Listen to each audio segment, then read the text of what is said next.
Hello everybody. The today topic is Carnot vapor power cycle. Carnot vapor power cycle consists of four elements: boiler, turbine, condenser, feed pump. Boiler, turbine, condenser, feed pump. This is the schematic diagram. Okay. These are PV and TS diagram according to this schematic diagram. This cycle consists of four processes: isothermal expansion 1 से 2, 2 to 3. Isentropic expansion means reversible adiabatic process is also known as isentropic process. 3 to 4. Isothermal compression 4 to 1. Isentropic compression. ठीक है, देखिए boiler पे heat add हो रहा है तो 1 से 2 में क्या होगा, saturated water change into steam. तो हम पीवी और टीएस डायग्राम को कंपेयर करके समझना होगा. 1 से 2 में टेम्परेचर सेम है और वाटर स्टीम में बदल रहा है, मतलब फेज चेंज हो रहा है एट कॉन्स्टेंट टेम्परेचर. क्लियर है. 2 से 2 डेज यहाँ दिखा रहा है सुपर हीटेड रीजन. 2 से 2 डेज में ड्राई सैचुरेटेड से सुपर हीटेड स्टीम कन्वर्ट हो रहा है एट कॉन्स्टेंट टेम्परेचर. क्लियर है. फिर 2 डेज टू 3 या 2 से 3 टर्बाइन से जब पास होगा स्टीम तो वर्क देगा टर्बाइन. ठीक है. तो 2 से 3 क्या है, आइसेंट्रोपिक एक्सपेंशन. तो आइसेंट्रोपिक में क्या होता है, इंट्रोपिक कांस्टेंट रहता है. तो 2 से 3 इंट्रोपिक कांस्टेंट है. देखिए S2 इक्वल टू S3 और 2 डैश और 3 डैश के लिए S2 dash equal to S3 dash. 3 to 4 condenser से पास करेगा तो constant temperature heat rejection. 4 to 1 pump क्या है, आइसेंट्रोपिक कंप्रेशन. इंट्रोपिक कांस्टेंट रह के वो पूरा कंप्लीट होगा, फिर साइकिल रिपीट होगा. तो यहाँ पर हम देखेंगे जो कार्नोट वेपर पावर साइकिल है इसका थर्मल एफिशिएंसी भी हम समझेंगे निकालना. ठीक है.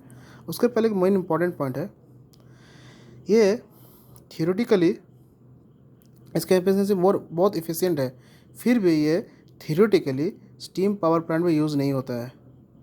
इसका दो लिमिटेशंस है इस वजह से. ठीक है. तो लिमिटेशन जो है हमें देखना है क्या है. 2 to 2 जब देखिए टेम्परेचर कांस्टेंट है क्योंकि लाइन स्टेट है.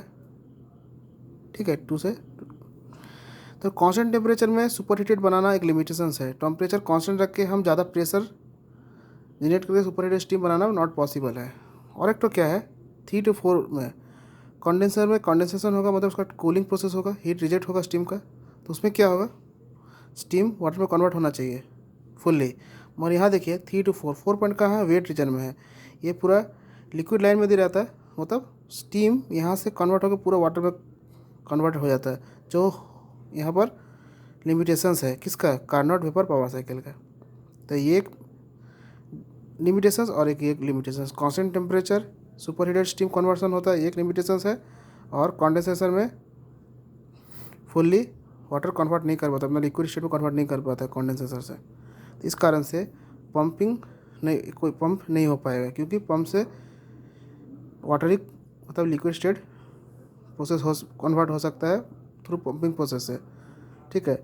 बट मिक्सचर वेट मिक्सचर उसमें पास नहीं कर सकता, एक लिमिटेशन से. क्लियर है. अब इसका हम थर्मल एफिशिएंसी फार्मूला समझेंगे. थर्मल एफिशिएंसी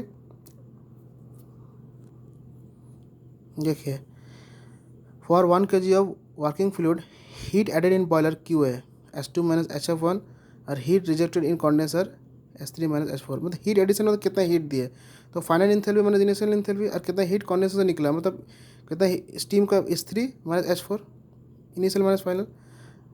QA - QR/QA हम थर्मल एफिशिएंसी से निकाल सकते हैं. इस फार्मूला से थर्मल एफिशिएंसी निकला. ठीक है. S2 - HF1 माइनस ये पुट कर दें. और एक से निकाल सकते हैं work turbine minus work pump. तो वर्क टर्बाइन क्या होगा, S2 - S3 और वर्क पम्प होगा HF1 - HF4.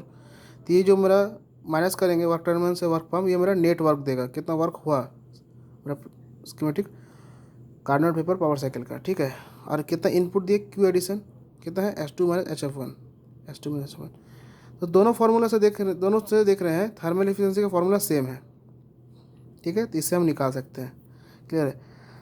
तो the Carnot cycle is more efficient than other cycle. ठीक है, बोले ना मैंने इफिशिएंट है. तो it is not considered as theoretical cycle for steam power plant for the following reason. क्या है ये? Point 1, steam is partially condensed, और एक पॉइंट है और एक ये पॉइंट है। क्लियर है? ये दोनों पॉइंट मैंने स्कीमेटिक डायग्राम में समझा दिया है। क्लियर है? मैं एक फिर से रिपीट कर देता हूँ।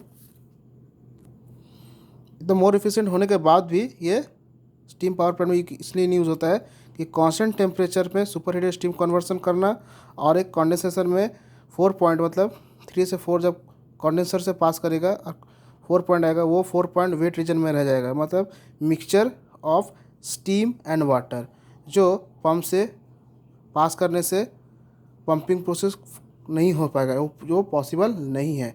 वैक्यूम क्रिएट होने से पंप नहीं लिफ्ट नहीं कर पाएगा। ये दो लिमिटेशन की वजह से Carnot vapour power cycle more efficient होने के बाद भी स्टीम पावर प्लांट में यूज़ नहीं हो पाता है। ये स्कीमेटिक डायग्राम, ये पीवी और टीएस डायग्राम। ठीक है, आइसेंट्रोपिक फिर से मैं बता देता हूँ। आइसेंट्रोपिक मतलब रिवर्सिबल एडियाबैटिक प्रोसेस। एडियाबैटिक में हीट कांस्टेंट रहता है, तब वो रिवर्सिबल है मतलब फ्रिक्शनलेस प्रोसेस है, फ्रिक्शन नहीं है, तो उसमें उसका इंट्रॉपी भी कांस्टेंट रह जाएगा। क्लियर है? देखिए 1 और 2 का प्रेशर सेम है और 2 से 3 में प्रेशर घट रहा है, मतलब 2 से 2 डैश मतलब क्या हो रहा है, सुपर हीट स्टीम बन रहा है एट कांस्टेंट टेम्परेचर, प्रेशर घट जा रहा है।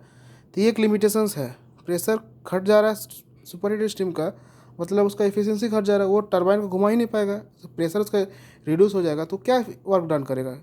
ये एक लिमिटेशंस हो रहा है, यहाँ समझ सकते हैं। और 3 से 4 जो मैंने समझा दिया कि वेट रीजन में है। कोई इसके अलावा यदि डिफ़िकल्टी हो इसका थर्मल एफिशिएंसी में, पीवी टीएस डायग्राम समझने में, इसके लिमिटेशंस में, तो आप मुझे कमेंट कर सकते हैं या मेरे स्टूडेंट्स मुझे कॉल करके पूछ सकते हैं। Thank you. सब्सक्राइब करना ना भूलें। Engineering concept bye Bimol Sinha. Thank you.